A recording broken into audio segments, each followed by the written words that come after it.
E aí, conscientes? E aí, conscientas? Pega sua pipoca, acomode-se porque tá começando mais um Cinema Verso e hoje nós vamos falar sobre alguns filmes para homenagear o Dia da Consciência Negra. Essa data que é tão importante e marcante na nossa história, e a gente vai trazer alguns filmes que falam um pouquinho sobre narrativas, representatividade, pra gente poder conferir aí pra entrar na vibe dessa data. E essa data é muito importante pra fazer a gente refletir que nós todos somos iguais, não é o tom de pele que vai fazer a gente ser superior ou inferior a alguém. Ele tem toda a razão. Então bora conferir as dicas do Cinema Verso.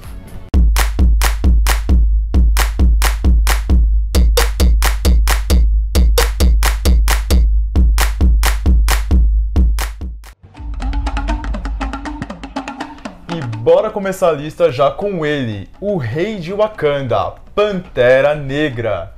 E em Pantera Negra, a gente acompanha a história de T'Challa, que volta para o reino de Wakanda após a morte de T'Chaka para a cerimônia de coroação. E T'Challa se torna o novo Pantera Negra e tem a missão de procurar Ulysses Klaue, que roubou uma boa quantidade de Vibranium de Wakanda, um metal muito poderoso abundante no reino, utilizado pelos wakandanos para desenvolver tecnologia muito avançada. O filme, lançado em 2018, dirigido por Ryan Coogler, veio numa época onde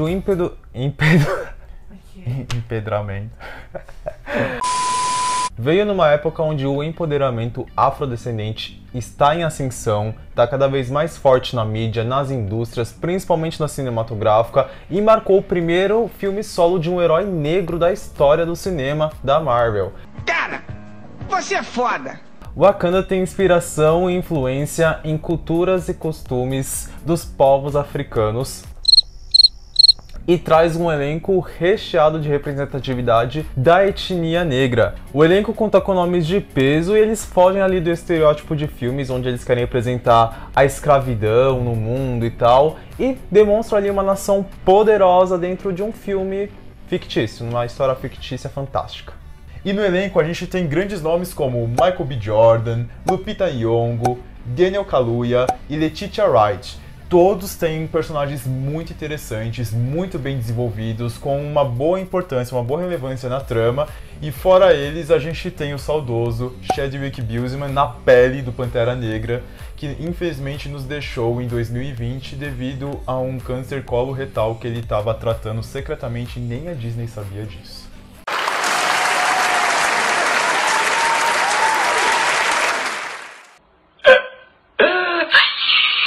O filme foi um sucesso inesperado, aclamado pela crítica, aclamado pelo público, recebeu a maior aprovação do universo Marvel dentro das críticas contabilizadas no Rotten Tomatoes e, é claro, ultrapassou a barreira dos bilhões de dólares, que fez grande sucesso sendo o filme de herói solo com maior bilheteria da história do cinema até o momento.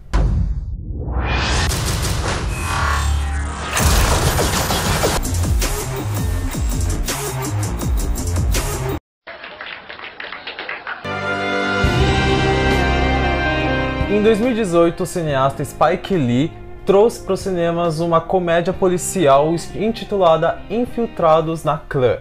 A trama se passa em 78, onde nós acompanhamos o Ron, que é um policial negro que consegue se infiltrar numa Ku Klux Klan local e acaba se comunicando com outros membros através de cartas e telefonemas, e quando precisava ir até o grupo, ele contava com a ajuda de outro policial branco para ir em seu lugar.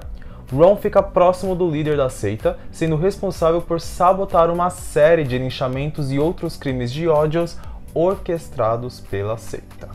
O filme é uma das surpresas de 2018 e a premissa por si só já dá o peso da obra para ela estar aqui na lista, porque a gente vê um policial negro que tenta se infiltrar num grupo racista extremista de supremacia branca para tentar reverter isso e acabar com todos esses crimes de ódio, né? Coragem, né?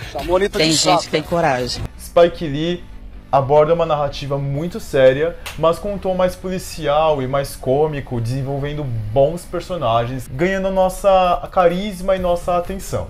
A obra mostra os absurdos comportamentos e pensamentos dessa gangue da Ku Klux Klan e traz pra gente tanto personagens caricatos na obra propositalmente e também aqueles personagens mais leves, até um pouco carismáticos, que a gente até ganha uma certa empatia, mas logo a gente sabe que não são personagens bons porque eles têm as ideologias e os pensamentos dessa organização, que aí leva a gente a ver quem são realmente os lobos em pele de cordeiro, que esses são os mais perigosos.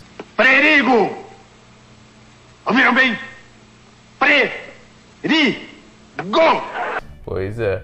E o filme ainda aborda diferentes visões de militância dentro da comunidade, às vezes acaba gerando um conflito, um confronto entre a própria comunidade, onde cada um vê a militância de uma forma diferente. Não que um dos lados esteja errado, mas de que cada um tem seu modo de pensar, de visão, que às vezes até acaba gerando confronto entre eles mesmos, porque cada um tem uma visão diferente, um pensamento diferente, e muitas vezes tem outros que não concordam exatamente como a comunidade lida com todo o racismo, e enfim, como tudo é gerado dentro da sociedade. É um filme interessante, recebeu muita atenção da crítica, foi indicado aí a prêmios e vale a pena uma conferida para essa homenagem do Dia da Consciência Negra. Allworth Brothers. We're on a roll, baby.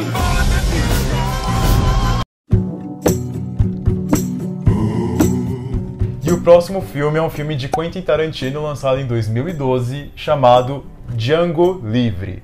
O filme é uma ação faroeste que conta a história de Django, um ex-escravo que faz uma aliança inesperada com o caçador de recompensas alemão Schultz, para caçar os criminosos mais procurados dos Estados Unidos e resgatar sua esposa de um fazendeiro que força seus escravos a participar de competições mortais. O filme traz uma séria questão onde um personagem negro acaba se aliando a um personagem branco, e muitos criticaram que a emancipação do personagem negro acabou sendo ocorrido pela ajuda desse personagem branco, e isso acabou gerando ali uma certa discussão entre a mídia e o pessoal e o público que acabou assistindo o filme. Mas Django consegue ir se desenvolvendo e tomando uma independência dentro da narrativa para lidar com seus conflitos. E o filme é um divisor de água, porque ao mesmo tempo que ele retrata sobre um tema sério, o escravista americano, ele faz isso com uma abordagem um pouco mais cômica, um tom mais escrachado e até mesmo bem violento. O filme até acerta nas cenas de ação. O filme até acerta nas cenas de ação um pouco mais exageradas, mais escrachadas, com excessos propositais que até dão uma identidade para a obra, com umas mortes que fogem totalmente do natural, que deixa a experiência mais divertida, deixa um roteiro um pouco mais dinâmico, ele tem um roteiro bem desenvolvido, tem personagens bem caricatos, tem personagens um pouco mais leves, mas são personagens que têm boas histórias, são personagens bem desenvolvidos. E aqui a gente tem um elenco muito bom. A gente tem Jamie Foxx, Christoph Waltz, o Leonardo DiCaprio e o Samuel L. Jackson. E o filme conseguiu uma boa recepção da crítica e boas bilheterias. E com certeza merece ser visto em homenagem à consciência negra. You like the bounty. Like the way you die, boy.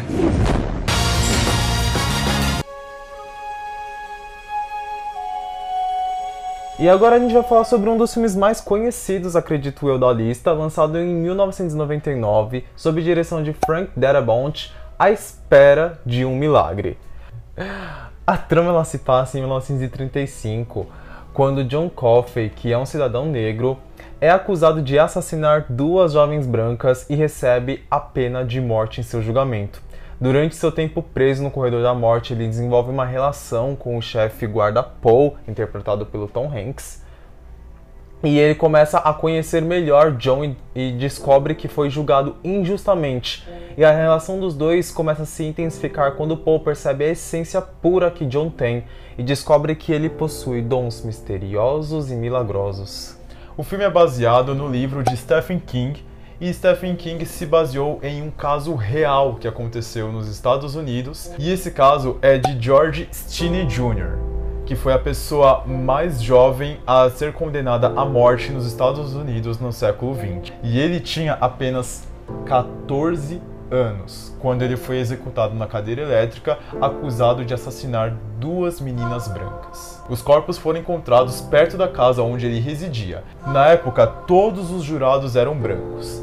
O julgamento durou apenas 2 horas e a sentença veio 10 minutos depois. Os pais de George foram ameaçados e foram expulsos. Eles foram impedidos de ter contato com George e mandar presentes para ele enquanto ele estava preso. George ficou em uma cela solitária durante 81 dias, sem poder ver e se despedir dos pais. Ele ficou simplesmente solitário antes de ser executado.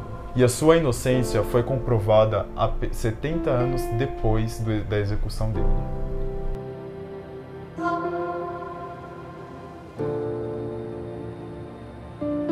Michael Clarke Duncan e Tom Hanks receberam uma aclamação da crítica e do público pela excelente performance deles, que até rendeu algumas indicações, alguns prêmios. A química dos dois em cena é incrível. Quem assistiu o filme vê o quanto o drama é carregado pelos dois, o quanto eles conseguem se interagir ali dentro do filme, carregar o filme nas costas.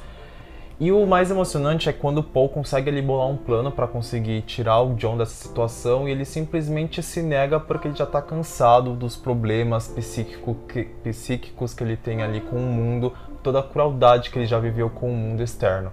E ele simplesmente aceita a pena de morte dele. Claro que no filme foi abordado desse jeito, mas na história real a gente sabe que é muito diferente. Na história real ele chorava, implorava para não ser assassinado, um jovem de 14 anos, para não ser assassinado enquanto ele chorava carregando a Bíblia nas mãos, jurando sua inocência.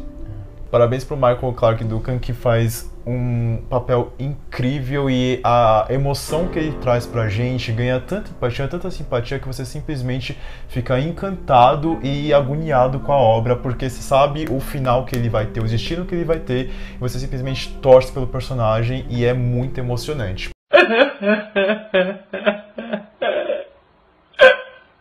Parabéns, o filme faz pensar sobre todas as injustiças que os negros sofrem por parte da polícia branca, que deveria simplesmente fazer a justiça e comete muita injustiça com esses negros. Por mais que essa trama se passa por algo muito antes, a gente infelizmente tem ainda nos dias de hoje esse impasse, essa luta ainda dos negros contra o racismo dentro da polícia branca. In a place like this, that's the most unbelievable miracle of all. On the Green Mile.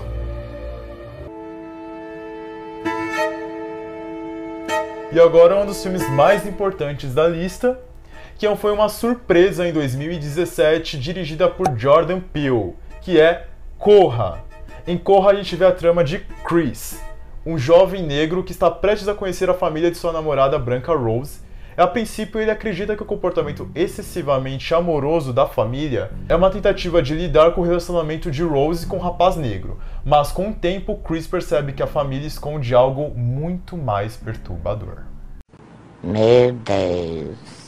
O Jordan Peele é muito conhecido pela comédia lá nos Estados Unidos e acabou se aventurando num gênero totalmente diferente, que é o suspense, e ele acertou logo de primeira, logo na sua primeira direção, trazendo uma crítica social pesada para dentro de um filme que acabou sendo aclamado ali pela crítica e se deu muito bem com o público, em bilheteria também. O filme traz aquela sensação de aquele racismo camuflado, onde a pessoa simplesmente fala: ah, eu não sou racista, tenho até amigos negros, como se isso fosse o bastante ali pro racismo velado que geralmente muitas pessoas carregam na sociedade. E vemos em Chris, com a ótima interpretação do Daniel Kaluuya, como ele está incomodado e como ele estranha todo aquele comportamento da família da Rose, porque o tempo inteiro eles se justificam falando: ah, e a gente não é racista, a gente votou no Obama, faz essas justificativas. É muito desconfortável ver ele lidando com aquela situação, a família branca dela ali na reunião e todo mundo soltando frases racistas como se nada fosse normal.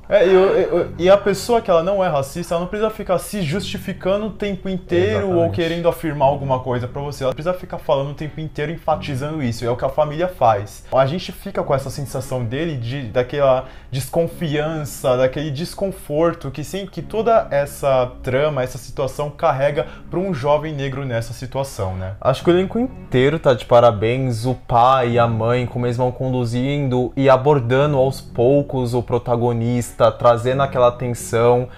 O irmão perturbado da Rose. A própria Rose, você não sabe se ela realmente tá do lado dele, se ela tá fingindo. A atriz tá ótima no papel. Você vê que realmente todo aquele estranhamento, aquela desconfiança do protagonista no primeiro ato, ele acaba se concretizando que realmente tinha alguma coisa errada lá com toda aquela situação tensa, aquela situação que é causada no segundo e no terceiro ato, né? Corra é um filme muito bom, talvez não agrade todo mundo, mas é um filme bom dentro de um suspense que Jordan Peele acertou e deu Jordan Peele um empurrão pro nome de um dos diretores do gênero suspense e terror que ganhou notoriedade recentemente. E aí, gente, o que vocês acharam dessa lista? Quais desses filmes vocês gostaram? Quais vocês odiaram? Que outros filmes vocês indicariam para incluir no Dia da Consciência Negra? E teve algum desses filmes que acabou interessando vocês? Deixa aí nos comentários. E mais um Cinema Verso vai ficando por aqui e até o próximo vídeo.